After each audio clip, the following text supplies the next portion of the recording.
I like the clacky keys.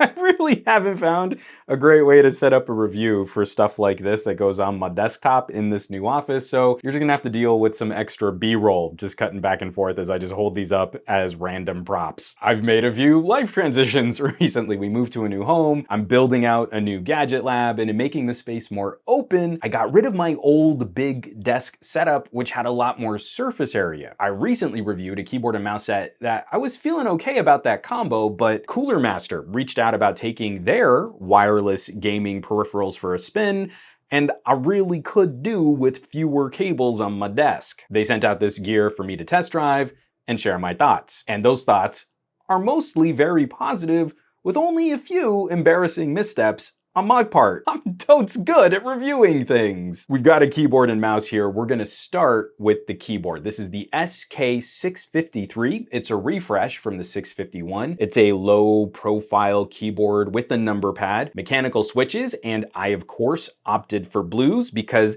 I like the clacky keys. CoolerMaster is using a more sculpted ergonomic keycap instead of the flatter keycaps on the previous generation, which I prefer on my desktop keyboards. Brushed aluminum plate, full RGB per key lighting and control, and the board comes in your choice of white or gunmetal. The aesthetic on this is refreshingly simple. There's not much that would give away that this is a gamer keyboard. Even down to the company logo, only the abstract CoolerMaster sign shape is on their function key. The only other branding is on the bottom, and I really dig that. When I was younger and I used to help my friends work on their cars, bolt-on turbos, there was this fad for sports cars where people would add a wrap to their windshield with the name of the car, Mustang, as if we all couldn't tell it was a Mustang, but with a louder exhaust. I've always kind of felt that branding on accessories was kind of tacky, so I dig that on both the keyboard and the mouse, the company logo is super simple. Back to this board, I was a little anxious about going with lower profile switches. My typing is kind of dumb deliberate, but key travel here is mostly positive. I really like the tactile and audible activation of a switch. Against my previous Kale Blue, the sound here is a bit more muted, and the activation of the switch isn't quite as tack sharp, for lack of a better description.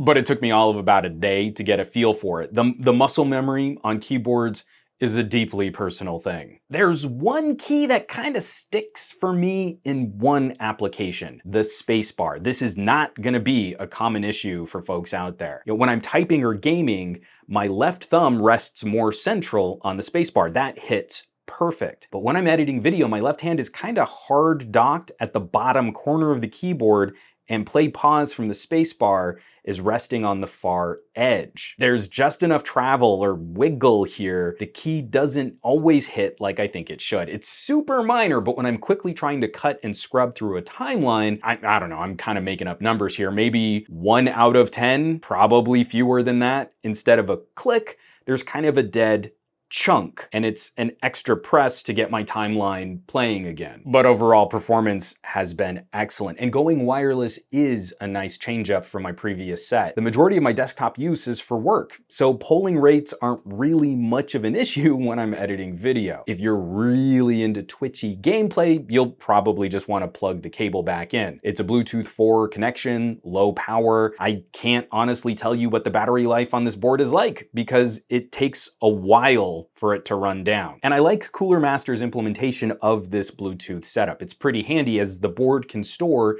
3 different pairing partners. I'm a big advocate for hooking up real keyboards to phones and tablets. If you want to reply to something on a phone, you just pop over the Bluetooth profile and write it out. If you keep a computer in your living room behind your TV like we do, you could pull double duty with one keyboard and not have to repair every time you move rooms. It's useful stuff. There are nice attentions to those control details baked right into the board. On-device control for lighting, multiple operating system support for basically everything out there, Mac, PC, Android, iOS, media controls built right into some of these function commands. It's really well thought out, but you do have to know the key command setup. I kind of goofed originally while trying to pair up on Bluetooth by misreading the instructions, and then I kind of panicked because this would not connect to anything, and I'm embarrassed to say it took me a little longer than it probably should have to figure that out. But I did, and it's all good now. Using keyboard commands to cycle through some lighting options is cool, but getting into the real nitty-gritty, the real meat and potatoes here, you'll want to fire up Master Plus on your PC or your Mac, where you can dig even deeper into lighting options, customization,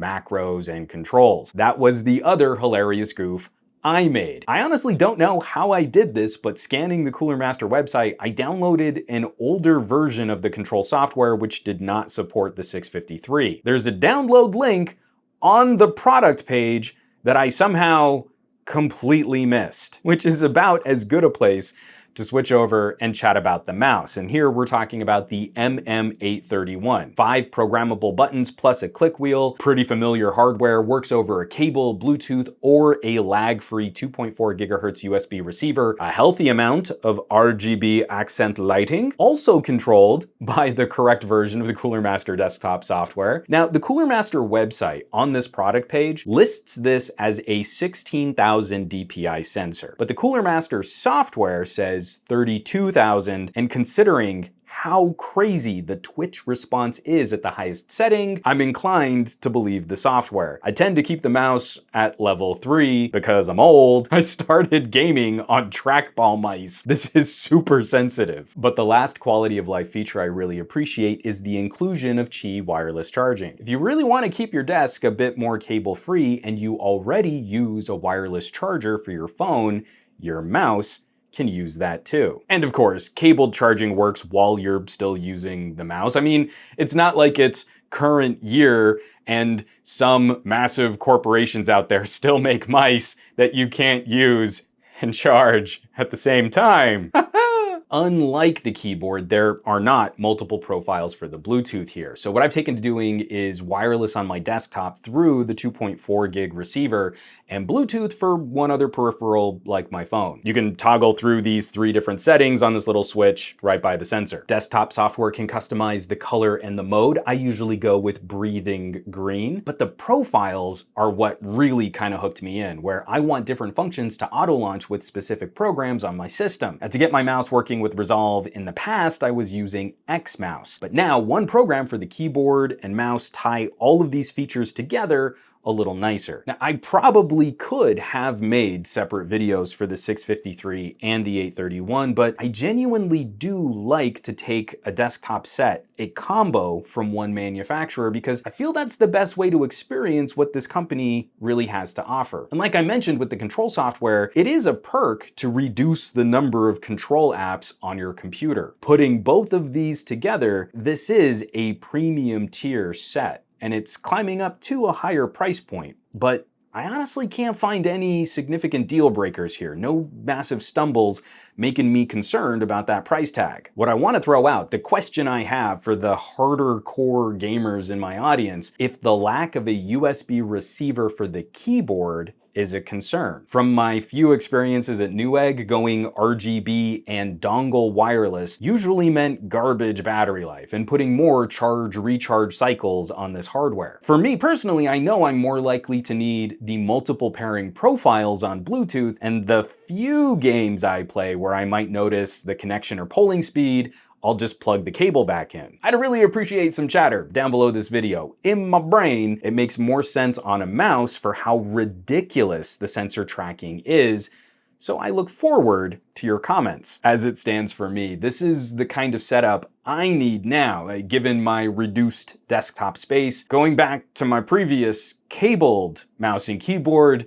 is gonna be less fun. Oh, I'll of course leave some links down below this video where you can find more information on the SK653 and the MM831, where you can shop these bad boys online. As always, thanks so much for watching, for sharing, for subscribing to this channel. Supporting your favorite content creators, never been more critical. Full list of all my affiliates and partnerships on SomeGadgetGuy.com. Underneath this video are some links that you can also use to help support, maybe buy a little merch. That kind of stuff really does help keep production rolling on this channel.